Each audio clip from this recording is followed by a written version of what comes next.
The castle. Have you ever wondered why the spiral staircases in castles are designed to twist clockwise? When a castle is besieged by enemies for weeks or even months, have you thought about how they manage their water supply? Can you guess what purpose a secret tunnel in a castle serves? Let's dive into the mysteries of castles and find out the answer together. Castles were built hundreds of years ago to protect people from enemies. These impressive buildings were not just homes, they were fortresses where kings, queens, and knights lived and ruled. Castles first appeared in Europe around the 9th and 10th centuries. Early castles were made of wood, but over time, stone castles were built to better defend against attacks. They had high walls, towers, and a strong gate to keep everyone inside safe. Inside the castle, the lord and lady of the castle lived with their family. They were often nobles, like kings and queens, or powerful knights. Many servants worked in the castle, cooking, cleaning, and taking care of the land. Over time, castles became more advanced. They added more towers for better visibility, thicker walls for extra protection, and even secret tunnels to escape if the castle was ever attacked. Hidden deep within the castle's walls, secret tunnels were one of the most mysterious and strategic features of a fortress. These tunnels were often unknown to all but the lord and his most trusted allies.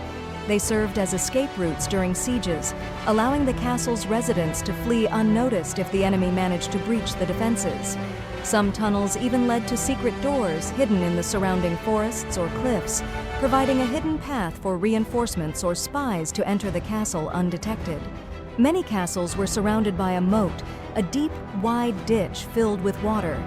The moat made it harder for enemies to reach the castle walls. It often had a drawbridge that could be raised to prevent enemies from crossing the moat. The Great Hall was the heart of the castle.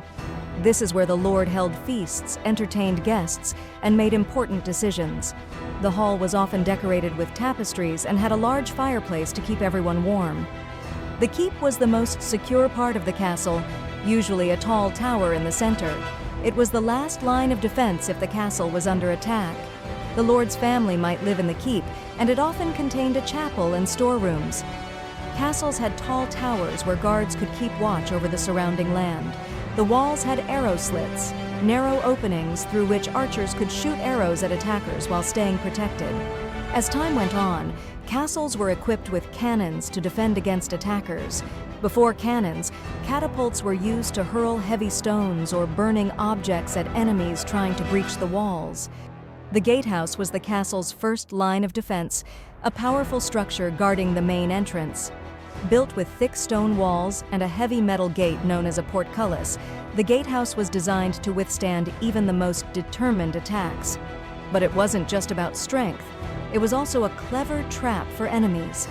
Inside the gatehouse, there were murder holes in the ceiling, through which defenders could drop rocks, boiling water, or even hot sand on attackers trying to force their way in.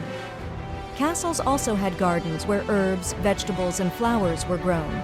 These gardens provided food, medicine, and a peaceful place for the castle's residents to relax. Below the castle, there was often a dark and cold dungeon. This was used to imprison enemies or criminals. Dungeons were unpleasant places with little light and often very damp conditions. However, the cool and stable temperature made dungeons an ideal place to store wine barrels, keeping them safe and aging them to perfection. Did you know? Many castles had their own wells, providing fresh water even during a siege. These wells were often dug deep within the castle walls, ensuring that the inhabitants had enough water to drink and cook, no matter how long they were under attack. Fun fact, the spiral staircases in castles were usually built clockwise. This design gave an advantage to the defenders, who could fight with their right hand, while the attackers, who were climbing up, had their right hand restricted by the central pillar of the staircase. Today, many castles are preserved as museums where you can explore history. Visitors can walk through the same halls as the people who lived there hundreds of years ago, learning about how castles were built and what life was like inside.